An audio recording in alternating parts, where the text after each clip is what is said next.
Hello student, welcome back to our science class videos. In this video we will start a new chapter number 2, air, water and weather. In this chapter we will discuss about the concept how sun causes change in weather and temperature, the importance of air and types of air, the importance of water and process related to it, and the impurities present in water and purification of water, and last one is the what is groundwater and its importance. ये कुछ points हैं जिनको हम इस chapter के अंदर पढ़ने वाले हैं, समझेंगे कि ये सब चीज़ें क्या होती है. Now come to the warm up. Observe the water cycle and give the answer in one word for following sentence. आपको क्या करना है, वाटर साइकिल दी गई है, आपको आंसर्स करना है वन वर्ड के अंदर.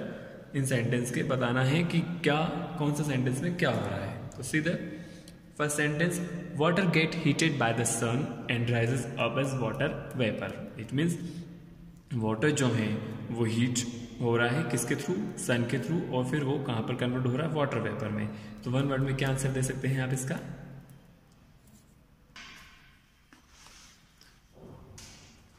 तो हम बात कर रहे थे water get heated by the sun and rises up as water vapour. तो इसको क्या बोलेंगे हम, इवोपरेशंस. इवोपरेशन का मतलब होता है जो वाटर है वो गर्म होकर के, जब उस पर उसको हीट मिलती है तो वो गर्म होकर के गैशियस फॉर्म में कन्वर्ट हो जाता है और उसको हम बोलेंगे evaporation. Water vapour form clouds. फिर वाटर वेपर जो है वो क्लाउड में कन्वर्ट हो जाती है, उसको हम बोलेंगे कंडेंसेशंस. इट मीन्स जब वाटर जो है वो ठंडा होकर के फिर क्लाउड्स के अंदर कन्वर्ट हो जाता है, that is the process is condensations. Water droplet from cloud fall as rain. अब जब ये वाटर ड्रॉपलेट्स हैं, जो पानी की बूंदें हैं, वो बादलों से जब नीचे गिरती है एज ए रेन, तो उसको क्या बोलेंगे हम, बारिश. तो रेनफॉल आंसर हो जाएगा इसका. Get it. तो चैप्टर में वार्म अप हमने देखा. अब चैप्टर का जो कॉन्सेप्ट है उसके बारे में हम थोड़ा सा डिस्कस करते हैं. जैसे कि कुछ क्वेश्चंस मैं अगर आपसे करूं कि how is the weather today, अगर मैं आपसे पूछूं कि आज का मौसम कैसा है, तो आप लोग क्या कहेंगे. जैसे अभी तो विंटर सीजन चल रहा है, तो आप लोग कहेंगे कि भाई आज का मौसम बहुत ठंडा है, हमें ठंड महसूस हो रही है. Other is it is sunny, windy, cloudy, rainy और फोगी. तो आपका आंसर क्या होगा, इट इज़ क्लाउडी या फिर फोगी आप कह सकते हो कि थोड़ा सा बादल बादल है और अभी काफ़ी धुंध भी सी होती है, राइट. तो हम आते हैं चैप्टर की रीडिंग करना शुरू करते हैं. Have you ever notice why weather change. अब आप लोगों ने कभी नोटिस किया है कि वेदर चेंज क्यों होता है. Because it is the sun which cause the change in the weather. और उसका रीज़न क्या है, सन, सूर्य जो है उसकी जो डायरेक्शन हैं वो जब चेंज होती है तो उसी के अकॉर्डिंग वेदर जो है वो भी चेंज होता रहता है. So whether is a particular condition of atmosphere in terms of atmosphere, pressure and wind. तो वेदर की अगर डेफिनेशन की बात करें तो एक पर्टिकुलर कंडीशंस एटमॉस्फेयर की किस टर्म में हम समझेंगे, जैसे कि वहाँ का टेम्परेचर, वहाँ का प्रेशर और वहाँ की हवा कैसी है. तो different season have a different weather. Like in winter season we feel cold, similarly in summer we feel hot. Get it. जैसे कि मैंने आपसे पहले डिस्कस किया है कि अलग अलग सीजन्स होते हैं, तो सीजन्स का अलग अलग माहौल भी होता है. जैसे कि अगर हमें सर्दियों में है तो हमें ठंड फील होगी, अगर हम बात करते हैं गर्मियों की तो गर्मियों में हमें काफ़ी हॉट जैसा गर्मी फील होगी. Weather can be hot, cold, dry, humid and windy. अब वेदर जो है वो हॉट हो सकता है, कोल्ड हो सकता है, ड्राई हो सकता है, ह्यूमिड हो सकता है और विंडी भी हो सकता है. ठीक है. हॉट की अगर बात करें हम तो जैसे समर सीजन के अंदर मौसम जो होता है वो काफ़ी गर्म होता है. सर्दियों में जो है वो मौसम जो है वो कोल्ड होता है. ड्राई की बात करें हम तो जब कई बार सूखा सा पड़ जाता है, बारिश नहीं हो रही थी तब की बात है. और ह्यूमिड मतलब जब मौसम में बहुत ज़्यादा ह्यूमिडिटी बढ़ जाती है, आर्द्रता जो है वो बढ़ जाती है, नमी बनी रहती है. और विंडी मतलब जब बहुत ज़्यादा हवाएं चल रही हैं, तो ऐसा हम कह सकते हैं कि वो विंडी मौसम हो सकता है. The sun causes change in weather. अब हम बात कर रहे हैं सन की, कि सन जो है वो कैसे वेदर को चेंज करता है, उसकी क्या इंपॉर्टेंस है वेदर को चेंज करने में. जैसे every season has its own weather and this is because of sun. Country like in India has mainly 3 type of season.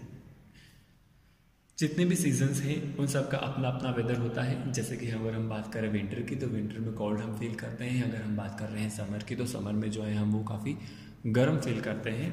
तो सारे सीजन का अपना अपना वेदर है और वो किस वजह से है, सन की वजह से है. इंडिया की अगर हम बात करें तो वहाँ पर मोस्टली 3 टाइप के सीजन होते हैं. These are summer, rainy and winter.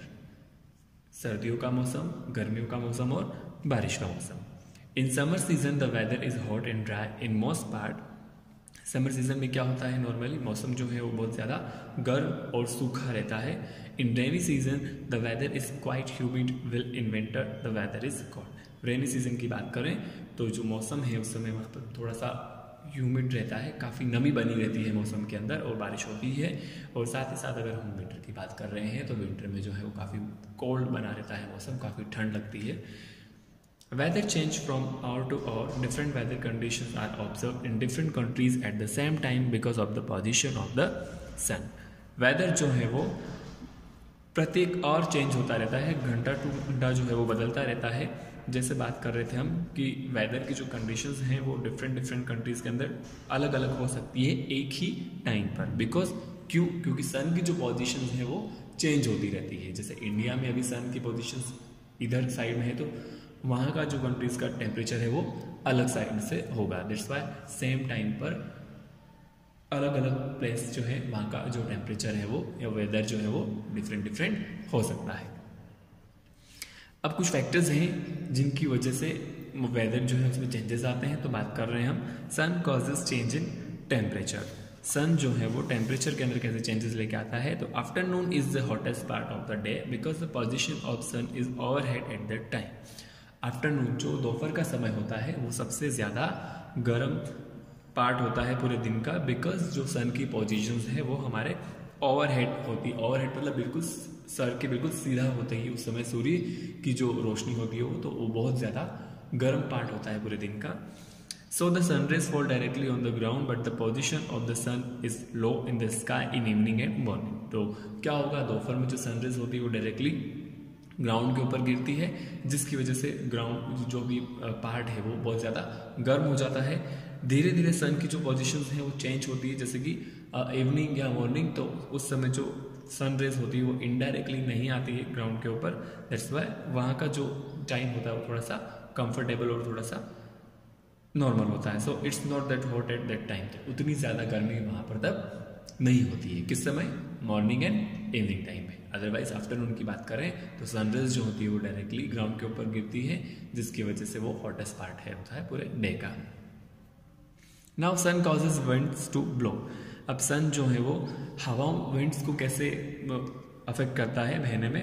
तो the sun is also responsible for the blowing of wind. Air get heated up because of sun and become lighter.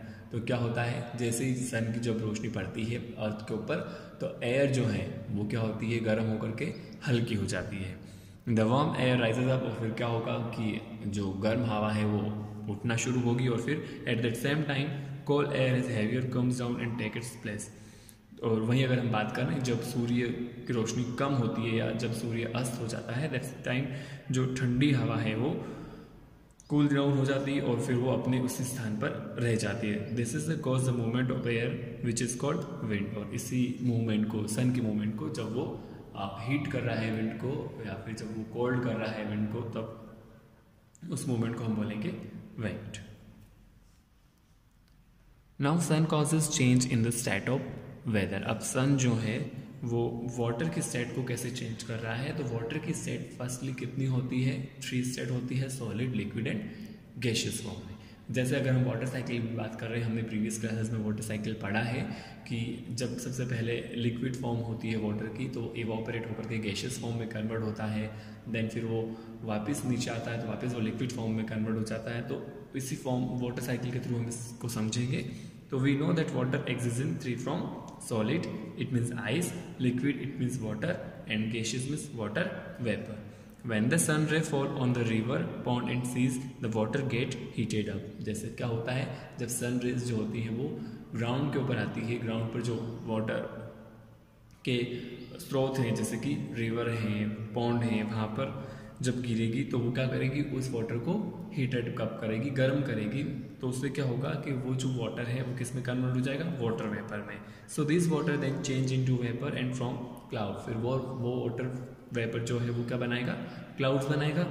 When the cloud को get too heavy they fall as rain. फिर क्या होगा, जो clouds हैं वो भारी होने लगेंगे, हैवी होने लगेंगे, तो फिर उनमें से फिर वो बारिश मतलब वाटर ड्रॉपलेट्स कन्वर्ट होकर के बारिश के फॉर्म में नीचे आ जाएगी।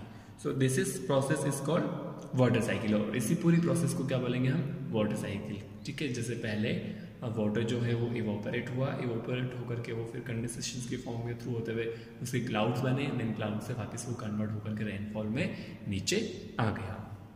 तो thus the sun causes the change in state of water. तो ये सब क्यों हुआ, सन है तभी उसी की अफेक्शन की वजह से हुआ कि सन की जो हीट है उसने वहाँ पर वाटर को हीटेड अप किया और उसकी स्टेट को चेंज किया।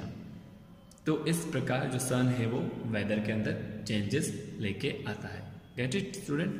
Okay, now in this video इतना ही हम पढ़ेंगे। आगे का जो पार्ट है वो हम नेक्स्ट वीडियो में डिस्कस करेंगे। इस पार्ट के अंदर अगर आपको कोई भी डाउट हो तो प्लीज़ आप कमेंट बॉक्स के अंदर मेंशन करिए, मैं नेक्स्ट वीडियो में उन डाउट्स को क्लियर करूँगा। Get it? Okay student, thank you very much.